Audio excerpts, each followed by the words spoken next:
Hello students, this is your teacher Manit Kumar. Students, today we are going to continue our 8th chapter, that is local government.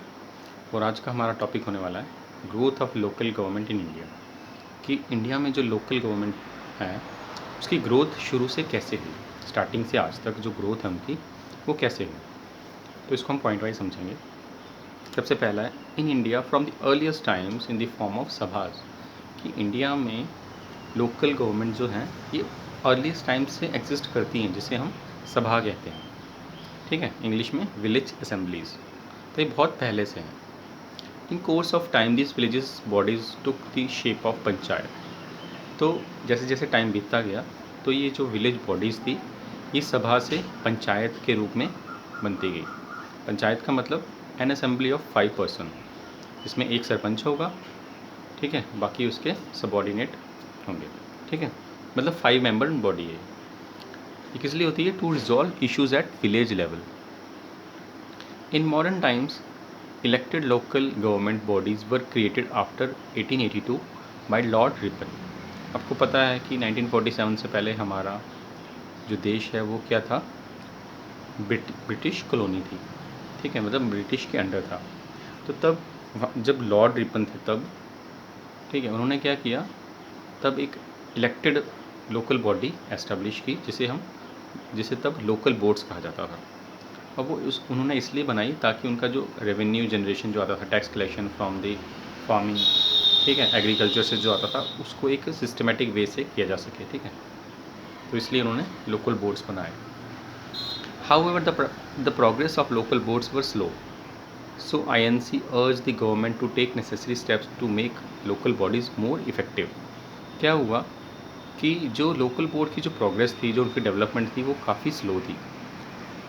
तो क्या हुआ, INC यानी Indian national Congress, तब की बहुत ही famous और बहुत ही इकलौती ऐसी पार्टी थी जो वहाँ तब इतनी डोमिनेंट थी इंडिया में।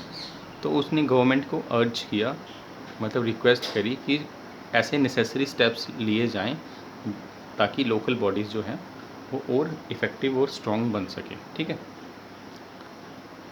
गवर्नमेंट ऑफ इंडिया एक्ट 19, तो उसके बाद क्या हुआ, 2 एक्ट आए।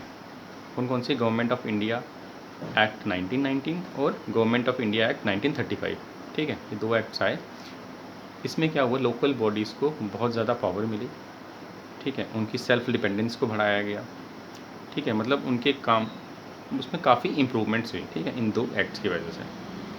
ठीक है, और सबसे ज़्यादा जो रोल है लोकल गवर्नमेंट का, मतलब लोकल गवर्नमेंट के ऊपर काम करने का या उनको इंट्रोड्यूस करने का या उस पर ज़्यादा से ज़्यादा अपनी डेडिकेशन शो करने का, तो सबसे ज़्यादा कौन से थे वो नेता? वो थे हमारे Mahatma Gandhi ji. Mahatma Gandhi had strongly pleaded for decentralisation of economic and political power. तो महात्मा गांधी चाहते थे कि क्या हो, डिसेंट्रलाइजेशन हो, मतलब पावर्स जो हो वो लोकल लोगों के पास आए, विलेज लेवल पे आए। ठीक है, ताकि वो क्या कर सकें, वो अपने डिसीजंस या अपने जो डेवलपमेंट के लिए काम है वो खुद कर सकें। वो क्या हों, सेल्फ डिपेंडेंट हों, सेल्फ सस्टेन्ड हों। ठीक है, वो क्या चाहते थे कि कंट्रोलिंग नॉट फ्रॉम अपेक्स, कि जो कंट्रोलिंग हो, जो पावर हो वो फ्रॉम अपेक्स, मतलब अपेक्स क्या होता है, जो हायर अथॉरिटी। ठीक है, जैसे हमारी सेंट्रल गवर्नमेंट है तो उनके पास ही ना हो। ठीक है, तो विलेज के पास अपनी भी कुछ पावर्स हों, कुछ अपने, ठीक है, उनके पास कुछ सेल्फ गवर्नेंस हो। ठीक है, every unit should be self sustained. तो यूनिट का मतलब क्या है कि उनका ये गोल था कि इंडिपेंडेंस के बाद क्या होनी चाहिए, हर एक यूनिट मतलब कि जैसे स्टेट गवर्नमेंट होगी, ये भी एक यूनिट है। उसके बाद डिस्ट्रिक्ट एडमिनिस्ट्रेशन होती है, विलेज एडमिनिस्ट्रेशन होती है, वो सारी यूनिट्स क्या होनी चाहिए, इंडिपेंडेंट होने चाहिए। कुछ मतलब वो अपने डिसीजंस खुद लेने के उनको पास पावर होनी चाहिए। Administration, decision making, self government. ठीक है, टू एंश्योर इंडिपेंडेंस। ठीक है, तो क्या होना चाहिए, ये सारी जो यूनिट्स हैं उनके पास क्या होना चाहिए, सेल्फ सस्टेन्ड होना चाहिए, एडमिनिस्ट्रेशन की पावर होनी चाहिए, डिसीजन मेकिंग लेने की पावर होनी चाहिए, सेल्फ गवर्नेंस होना चाहिए। इससे क्या होगा, फिर हम ये मान सकते हैं कि इंडिपेंडेंस है। अगर एक ही बॉडी, सेंट्रल गवर्नमेंट ही हर चीज़ को कंट्रोल करेगी तो वो हमें इंडिपेंडेंस मिलेगी, फिर भी हम क्या होंगे, फुली इंडिपेंडेंट नहीं होंगे। तो ये गांधी जी का मानना था। Gandhi ji treated panchayat as instrument of decentralisation. वो क्या कहते थे, ये कि इंस्ट्रूमेंट है क्या, पंचायत और instrument of decentralisation. It will reflect countries overall and real growth of country. तो ये क्या रिफ्लेक्ट करेगी डिसेंट्रलाइजेशन कि इंडिया की, जहाँ कंट्री की ओवरऑल क्या ग्रोथ हो रही है, क्या उसमें अच्छे काम हो रहे हैं, ठीक है, उनकी रियल ग्रोथ को ये रिफ्लेक्ट करेगी, ठीक है। क्योंकि विलेज लेवल पे या ग्रास रूट लेवल पे अगर काम होंगे तभी क्या होगा, कंट्री की डेवलपमेंट होगी। When the constitution was prepared, the subject of local government assigned to state and also mentioned in DPSP।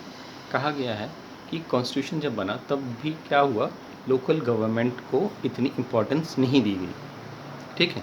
तब वहाँ पर दो जो हमारे लीडर थे, बहुत ही फेमस लीडर, जिनका रोल जो था कॉन्स्टिट्यूशन बनाने में और इन चीज़ों को इम्प्लीमेंट करने के लिए वो बहुत इंपॉर्टेंट था। तो इनके व्यूज़ क्या थे, सबसे पहले नेहरू जी, हमारे फर्स्ट प्राइम मिनिस्टर जो नेहरू जी थे, उनकी व्यूज़ थे कि वो चाहते थे कि लोकल गवर्नमेंट अगर हमको इतनी पावर्स दे देंगे तो वो ये एक थ्रेट हो जाएगा नेशनल इंटीग्रेशन के लिए, कि अगर लोकल लेवल पे ही लोग अपने सेल्फ गवर्नेंस करेंगे तो वो देश के बारे में नहीं सोचेंगे, वो अपनी लोकल एडमिनिस्ट्रेशन में ही वहीं तक ही खुश रहेंगे, ठीक है। तो फिर वो नेशनल इंटीग्रेशन की में क्या आ जाएगी, एक प्रॉब्लम आ सकती है, ठीक है। ये था व्यू किसका, हमारे नेहरू जी का।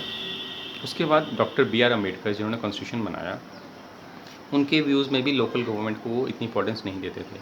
क्यों नहीं देते थे, क्योंकि उनका मानना था कि अगर हम कास्ट सिस्टम, क्योंकि उनका मेन जो फोकस रहता था वो रहता था कि जो हमारे कास्ट, जो हमारे बैकवर्ड कास्ट के लोग हैं या शेड्यूल कास्ट हैं, ठीक है, तो वो जो लोग हैं वो हमेशा क्या रह जाएंगे, दबे ही रह जाएंगे। क्योंकि अगर हम लोकल पंचायत बनाएंगे तो लोकल पंचायत में डोमिनेंस इनका रहेगा हायर कास्ट या अपर कास्ट का। जो लोकल लोग होंगे, जो लोकल SCs होंगे या STs होंगे, वो क्या करेंगे, एक्टिव पार्टिसिपेशन नहीं कर पाएंगे पंचायत में, क्योंकि वो पहले ही बहुत ही पिछड़े हैं, ठीक है। उनको सोसाइटी में काफ़ी चीज़ों हैं उनका डिस्क्रिमिनेशन होता है, काफ़ी चीज़ों से उन्हें दूर रखा जाता है, तो वो लोकल एडमिनिस्ट्रेशन में पार्टिसिपेट नहीं करेंगे। तो इसलिए क्या होगा, उन पे क्या होगा, डोमिनेशन रहेगा अपर कास्ट का। तो इसलिए BR अम्बेडकर जी भी इसके सपोर्ट में इतने ज़्यादा नहीं थे और नेहरू जी भी इतने सपोर्ट में नहीं थे, इसलिए इनको लोकल गवर्नमेंट को इतनी पावर्स नहीं मिली। पर क्या हुआ कि जब भी इसकी बात चली लोकल गवर्नमेंट की, तो क्या हुआ, when the constitution was created the subject of local government assign to states. तो जो लोकल गवर्नमेंट बनाने का जो काम दिया गया, ये किसे दिया गया, ये लोकल गवर्नमेंट का काम स्टेट्स को दिया गया, कि स्टेट अपने अपने हिसाब से अपने अपने एरिया में क्या करेंगे, लोकल गवर्नमेंट को एस्टेब्लिश करेंगे। मतलब सेंटर की तरफ से कोई डायरेक्शंस नहीं दी। और it is also mention in DPSP। तो DPSP का क्या मतलब होता है, direct principles of state policy. तो direct principle of state policy में भी इसका जिक्र था, बट इसका वो क्या था, ये they are not that much strong. मतलब वो जो लॉज थे वो इतने स्ट्रॉन्ग नहीं थे कि लोकल गवर्नमेंट कैसी होनी चाहिए, उसकी जो पावर्स थी वो इतनी ज़्यादा उनको इम्पोर्टेंस नहीं दिया गया था। ओके, वो सारा काम कब हुआ, 1993 के बाद, जो हम बाद में पढ़ेंगे। Okay, thanks and have a nice day.